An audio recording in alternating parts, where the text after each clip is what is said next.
In all of our years in journalism, this is one of the most difficult stories we've ever had to tell. This is one of those stories that you never want to hear or report on because it's so unconscionable it should never happen in civilized society. But tragically, it does.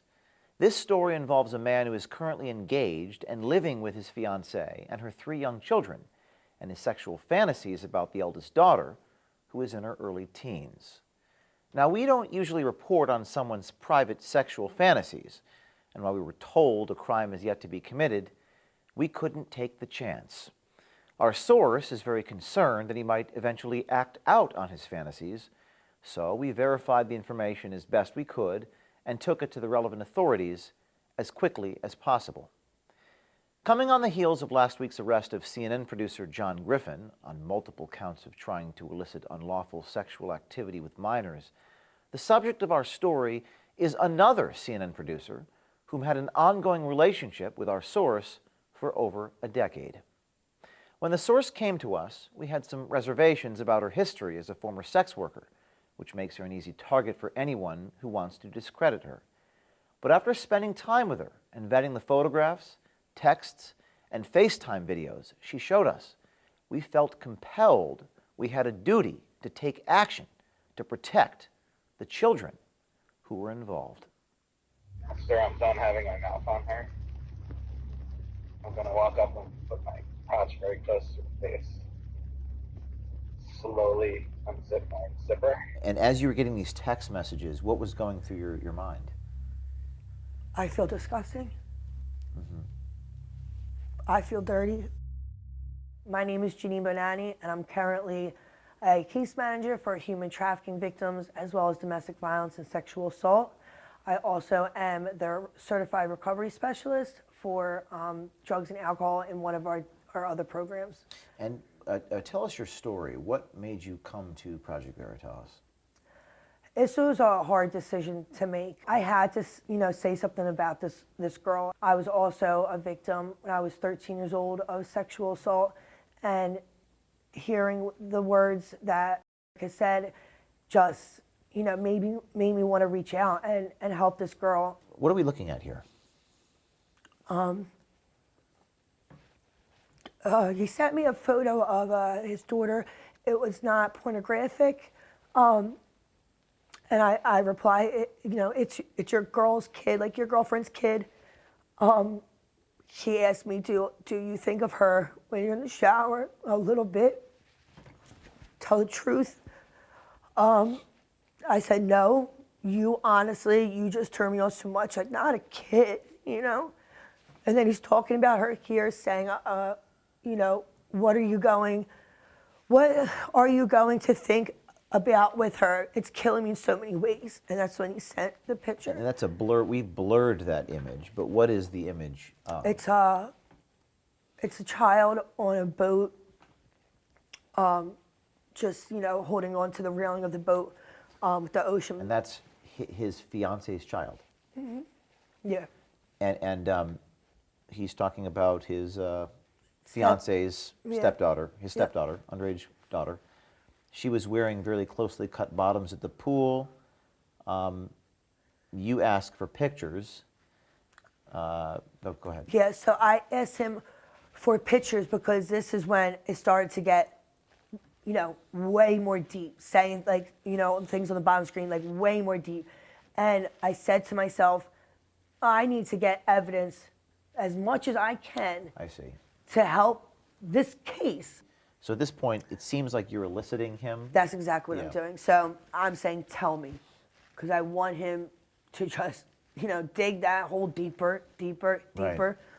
And that's exactly what happened. He got excited off this. It seems like he wants you to be turned on by his repulsive, perverse sexual attraction to this 13, 14-year-old girl. Usually every time we text, it's always about him wanting to see me and his stepdaughter together. But I do have a recording of him on the phone, and the whole time he's talking about what he wants to do to the daughter. Sir, I'm done having my mouth on her. I'm going to walk up and put my pouch very close to her face. slowly unzip my zipper and just guide her head a little closer. And I'm just going to have her kiss the head, wanting to kiss the head of my and I'm going to put her hand around it so she can feel what that hard flesh feels like. And that was just my way to, get him face to face so I can actually have proof of words coming out of his mouth.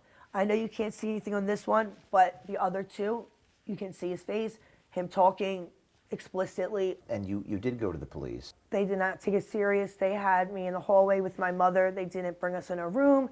He went and asked his supervisor, and they said there's no case here. He wouldn't even look at my phone to show him the evidence. And as you were getting these text messages, what was going through your mind? I feel disgusting. I feel dirty. Now, you do say he turns you on, so were you just saying that to kind of go along with it? Absolutely. This is in the beginning. I believe he started, out of 10 years, he's never mentioned a child before. And in August, he started sending me little bits at a time. And I kept on saying to myself, what am I doing with this? You know what I mean? Like, I'm watching this man talk about his stepdaughter in a sexual way, sending me photos of his stepdaughter. If I was her mother and I found out my fiance is sending photos of my child and talking about her in a sexual way, you're going to prison. No ifs, ands, or buts about it. I'm going to fight until something happens because I don't know this kid. You know what I mean? And for you to send it to me and telling me, go ahead, let it all out. What does he mean, go ahead, let it all out? Like he wants me to respond in a sexual way, like, oh, she's so hot, I want to do this, this, and that, da, da, da. And I'll just reply with stupid little text, but I'm still replying, and it makes me upset. He sent me a text saying, I love that she is getting hot. I want to taste how wet she makes you. And he's talking about who? His stepdaughter, who's 14 years old. Okay. When did you first meet him, and how did you meet?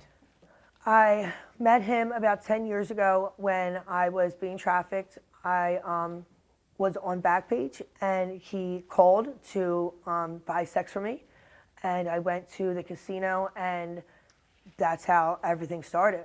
And I feel like he thinks he can confide in me with everything because of my past and the things that I've been through. He thinks it's no big deal telling me. But it's the complete opposite. Hearing the things that he was saying, reading the things that he was saying, even about my daughter, he's asked for things, and it has infuriated me. Your daughter? My daughter. How old's your daughter? 15.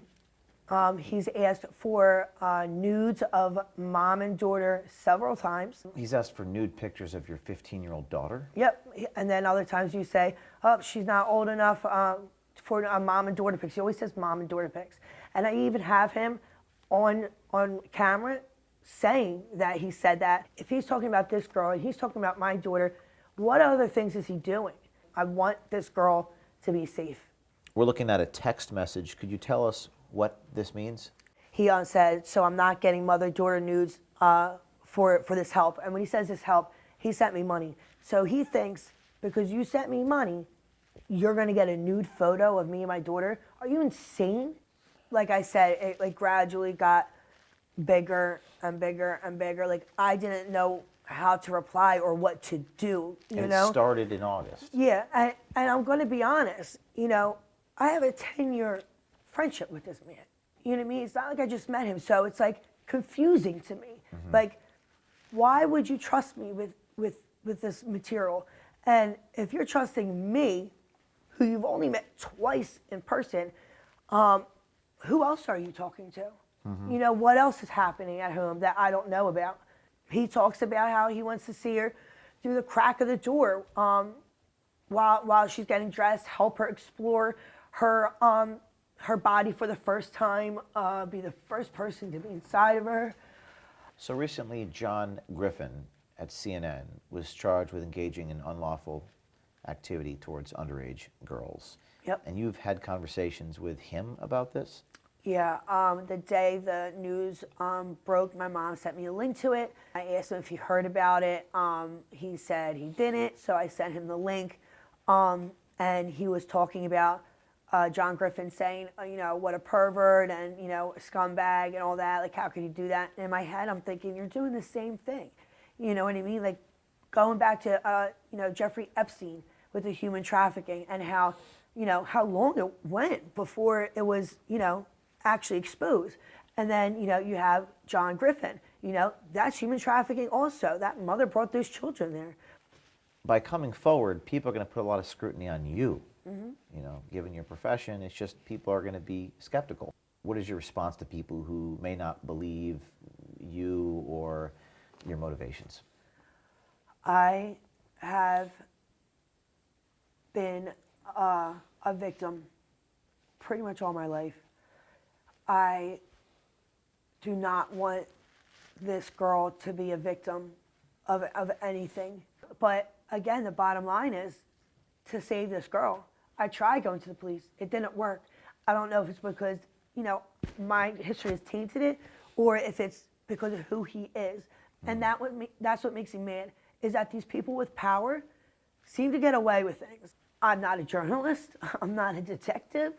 I was sick to my stomach with every single thing that was said. But the more he wrote or the more he said or the things I did was just more evidence that I thought was going to at least get a wellness check on her. I just want this kid to be safe.